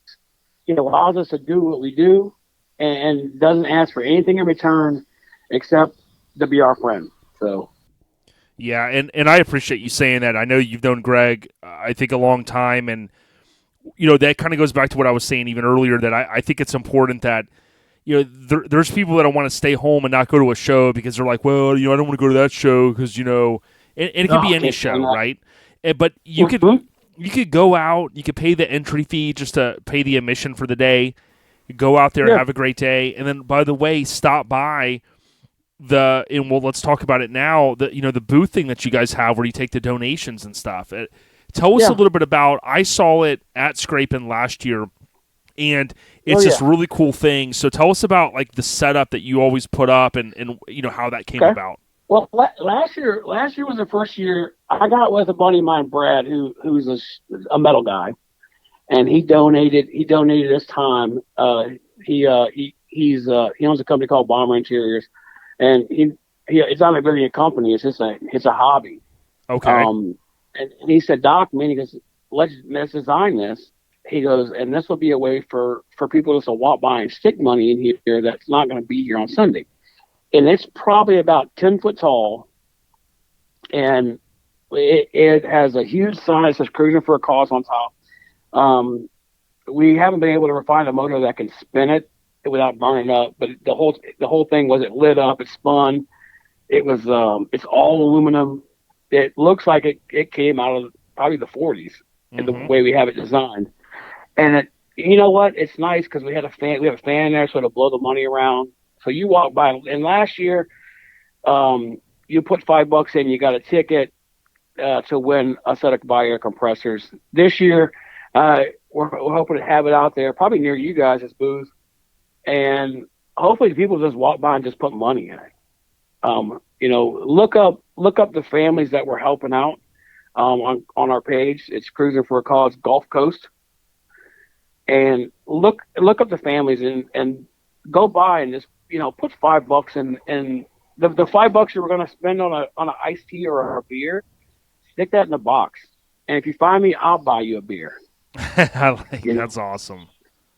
Because, man, I tell you, it means so much to us that people would give their hard-earned money to help a family they don't even know. And you even if my thing is too is if it costs $18 to get in and you pay with a $20, that's $2 you have left over. Go stick that in the box. You don't need that. If you're coming to a show and spending money to get in, you should have change. You can put it in the box. So, and we, like I say, everything helps. Anything helps. We have a PayPal that you can go to, and I'll send it to you guys so you have it on your page. Basically, it's C4, the number 4, C013 at gmail.com. So it's C like And Charlie, Ford, Ford. Charlie? No, it's C, number 4, like the number 4, Okay. and another C at 013 at gmail.com. Oh, I see. Okay, got it. Like Cruisin For A Cause. Got it. Yeah, Cruisin For A Cause, 13, because that's when we started. Got and it. then Gmail. That goes directly into an account, and then what we'll do is if they want to give money throughout that weekend or even after, we will take that money and forward it to the families. You know, if there's one family you want to give to, just put in, Anthony or Casey. It doesn't matter to us. We'll make sure that family gets the money. So and this year, we actually have new shirts that just got finished by Mike O'Brien, helped us design those. And it's going back to the old school. It's neon. It's on a black shirt. It's neon pink and neon blue. It's got a tilt bed. It's got a tilt bed Toyota, and I think an '80s model 4-wheel drive Toyota on there. That's awesome, man. So, yeah, we'll have those out Friday night, and then we'll definitely have them on Sunday. Yeah, it's really and cool. All that money. It's great what you guys do, and here's one thing I want to hit on. I think it's important is just reaffirm to the folks how you don't have to get into exact specifics, but from what I understand, basically everything goes to the family, and it's commendable because when you go on some of these sites where you're checking and you're seeing some of these bigger charities, that doesn't always happen. But I know you said it earlier. But basically, the money goes to the families, and that's whether it's donated there in cash or in PayPal. Yeah, because you know what, Matt and I, if we need money, Matt and I donate it to ourselves for whatever we need to get. If we got for the deposit for the shirts, we did some pre-orders, but the overall shirt sales will go to the family. So we actually keep nothing. If anything is kept, it might be the $100 to make the account a little in the positive, to cover, whatever we had to spend, but that's a rarity. So if we need money, Matt and I will come out of pocket. So every dime we raise goes to the family. Yeah, and I just wanted to reinforce that to the Airhead Nation because, again, without getting into the politics of it, a lot of times, a lot of the this charity donations don't always go nowhere near, 90% or 98% for that matter. So just know when you donate to Cruisin For A Cause, whether you're at a show or you do a PayPal donation, it is literally going there. And that's what I wanted to hammer home there, Doc. Yeah, I appreciate it, man. Because like I said, we get nothing out of it. We don't put on a car show to make any money. We don't do anything. So there's no reason for us to take any money. Yep, got it. So Matt and I both have good jobs, so we don't need to hustle anything from the cause. But people, like the Richards and the family of this young boy Casey, those families have to take time off of their jobs. Like right now, I saw the Richards were flying to another hospital, and and think about that. If that was your family, and you had to take time off of your work, okay, great. Your work's going to help you out for the first couple times. Then there's going to be a time when your job's going to go, look, we can't keep paying you to be off. So, and that's where we come in. We come in and help you. Maybe you need gas money. Maybe you're, back on your house loan. We don't care what you do with the money. We prefer you use it for the medical bills. We don't want you to go out and buy a 64 Impala because you got 25 grand, But we want you to use the money to get yourself out of the hole you're in because of the situation. Understood. Got it. So to kind of wind it down here, how important do you think it is to give back to the community to help others, man? Let me tell you something. I can tell you firsthand experience because I'm a big proponent about giving back. Last year, Sean Randall and Greg Miller decided to take it upon themselves because I couldn't make it to Bayou Showdown because I was in the hospital and I was battling my own cancer. And those fools, and I can say that because they're in my those are your circle. Homies. Yep. Yeah, those fools decided to raise money for me. And I'm like, look, I'm good. I couldn't say no for nothing. The amount that helped me out, because of the time my wife had to take off of work and stuff got, and I thought I was proud, but now I'm not proud. I'm not too proud to say I got a little behind on a couple things, and my medicine, I had to, I had 120 grand, and well, it was 160 if we finally got to the end. It was 60 grand in medicine I had to buy. Holy shit. But you know what? I thank God for my credit cards, but I had to pay those back, and that money helps. So I can tell you firsthand that I don't care if it's $1 or $1,000, every little bit helps whoever we're helping. It does, man. And I appreciate you saying that. I saw one of the photos on there where I think you had a shirt or a hat that said, cancer picked the wrong motherfucker to fuck with, and that was the explicit version. It didn't really say it. It kind of went along that way, but excuse me, I say it that way. That was in the Tampa airport last year. Yeah. And, congrats, man, for staying positive. I know like when Stuart Scott was going through his stuff, I would look at his Twitter feed and, we've seen a lot of athletes and just, the Arthur Ashes and, they all have something a little different. Like I get it. But when you see the positivity and you see, the energy that you can emulate to help others or, a family or someone that has, young kids that are sick, man, like we've all seen it. And oftentimes, we just go on our lovely day and we don't have issues, right? And then when we have one little small thing, we're like, oh man, I hit my thumb with a hammer today, man. It's the end of the day, right? It's like, no, man. There are people out there that have so many more challenges, and you got to count your blessings and thank God for people like yourself and your homie that you guys go out and do what you're doing. So man, we salute you. Yeah, and I can't thank Matt Lawson enough for what he does. I know he's not on this call. I mean, he's hard at work. But he's the yin to my yang. I'm wild and crazy and out the box sometimes, and got a short temper, and he's even keeled. So sometimes I get a little frustrated, and he reels me back in. And like I said, without people like you and Mike and Greg Miller and other guys, Sean Randall, who's doing his show and where he's going to allow us to do something there. It's stuff like it's guys like this in the scene that really help us a lot. And we wish more car show promoters would step up and say, hey man, why don't you can come to our show and raise a little bit of money. Even if we don't have a family, the money will go into the bank. And then because we help people all year. Mm-hmm. We get phone calls all the time. Hey, man, I think it was 2 years ago, there was a family around Atlanta. They lost everything. Son had cancer. So a bunch of us got together and bought Christmas gifts. Wow. And it's just little things like that people don't see. They tend to just kind of turn away because it's not something that they can chat about or talk about and be negative and it's something that's true life, and they don't want to focus on that, so they just turn away, and these people have to suffer. When if it was you or me, and it has been me, and people want to help us, who are we to say no? Mm-hmm. So, I feel like we're putting you one day. Yeah, and I appreciate you kind of sharing that, man. And I would kind of wind it down here, Doc, and just ask, let's say someone wants to get a hold of you, right? Spell out your last name in case someone wants to do that, or any other contact information that you would want to share. Well, you can find me. I'm on Facebook. It's Doc. Last name is P as in Paul, I, L as in Larry, O as in Oscar, T as in Tom, T as in Tom, E as in Echo. And if not, Matt Lawson, Lawson. I think it's under Matthew. Or you can just go to our page. That's the way, because that's where we share everything. It's Cruisin For A Cause, Gulf Coast.